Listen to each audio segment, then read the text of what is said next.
Bagaimana menurut Anda, apakah pengorbanan Putri Duyung itu sepadan? Beritahu kami pendapat Anda di kolom komentar. Dahulu kala, jauh di bawah laut, hiduplah seorang raja laut yang memerintah kerajaan bawah laut dengan istana karang dan aula bertabur mutiara.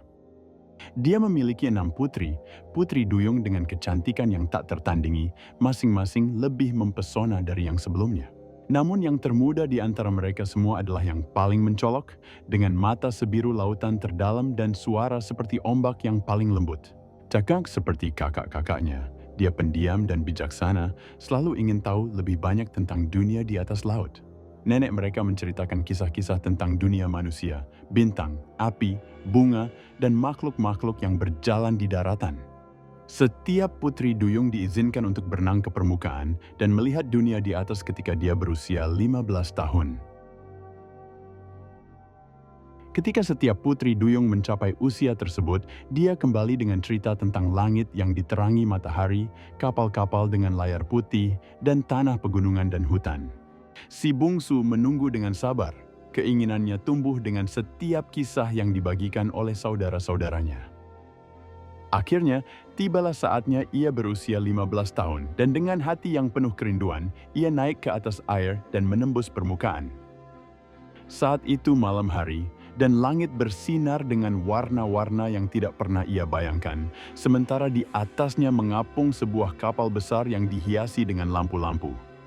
Dia berenang mendekat dan melihat seorang pangeran muda di atas kapal, tertawa dan menari bersama teman-temannya. Saat dia melihat dari ombak, badai dahsyat tiba-tiba menghantam dan laut menghempaskan kapal ke dalam kekacauan. Kapal pecah dan sang pangeran terlempar ke dalam air yang bergolak, tidak sadarkan diri dan tenggelam dengan cepat. Tanpa ragu-ragu, Putri Duyung kecil itu terjun ke bawah ombak dan membawanya ke permukaan, memegangi kepalanya di atas air. Dia berenang bersamanya ke pantai dan membaringkannya dengan lembut di atas pasir di dekat Taman Kuil, di mana dia tetap tidak bergerak. Saat itu, seorang wanita muda dari kuil muncul, dan Putri Duyung dengan cepat bersembunyi di balik batu. Gadis itu menemukan sang pangeran yang mulai bergerak dan dia percaya bahwa dialah yang telah menyelamatkannya. Putri Duyung menyaksikan dari kejauhan, hatinya sakit karena cinta dan kesedihan. Dia kembali ke laut, tapi sejak hari itu, dia tidak bisa memikirkan apapun selain pangeran manusia.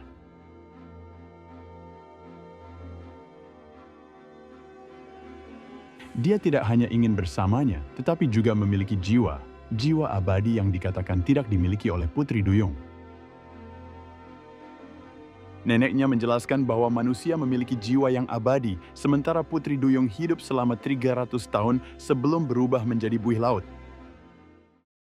Apakah kamu juga kadang-kadang bosan di sofa? Itu tidak perlu terjadi. Dengan buku mewarnai Dracumo yang tebalnya lebih dari 100 halaman, kamu bisa mencetak sendiri motif yang sesuai untuk diwarnai kapan saja. Atau kamu bisa memesan salinan cetak langsung di Amazon. Tidak ada lagi kebosanan. Dengan buku mewarnai dari Dracumo. Link di deskripsi. Satu-satunya cara Putri Duyung bisa mendapatkan jiwa adalah jika ada manusia yang mencintainya dan menikahinya, berbagi jiwa dengannya. Dengan tekad bulat, Putri Duyung kecil itu pergi menemui penyihir laut yang tinggal di tempat yang penuh dengan kegelapan dan ular. Penyihir itu setuju untuk membantu, tetapi dengan harga yang mahal. Putri Duyung itu akan kehilangan suaranya yang indah. Sebagai gantinya, ia akan menerima keki dan kesempatan untuk berjalan di antara manusia, tapi dengan setiap langkahnya, ia akan merasa seperti berjalan di atas pisau. Jika sang pangeran tidak mencintainya dan menikahinya, hatinya akan hancur dan ia akan mati saat fajar larut dalam buih laut. Putri Duyung menerima tawaran tersebut dan meminum ramuan itu, merasakan ekornya terbelah menjadi 2 kaki manusia. Dia terbangun di pantai, telanjang dan kesakitan, di mana sang pangeran segera menemukannya. Meskipun dia tidak dapat berbicara, sang pangeran terpesona oleh kecantikan dan keanggunan Putri Duyung dan membawanya ke istananya. Putri Duyung mengikutinya seperti bayangan yang diam, selalu berada di dekatnya tapi tidak pernah bisa mengatakan yang sebenarnya. Suatu dia mulai menyukainya, namun hatinya tetap tertuju pada gadis kuil yang dia yakini telah menyelamatkannya. Suatu hari, sang pangeran mengumumkan bahwa ia akan menikahi gadis itu yang ternyata adalah seorang putri dari kerajaan tetangga. Pernikahan itu sangat megah dengan perayaan di atas kapal yang berlayar melintasi perairan yang tenang di bawah taburan bintang-bintang.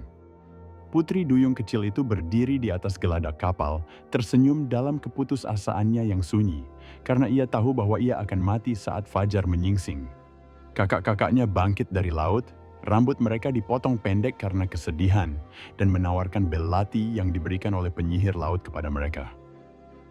Wian putri duyung menikam pangeran dan membiarkan darahnya menetes di kakinya, dia akan menjadi putri duyung lagi dan hidup.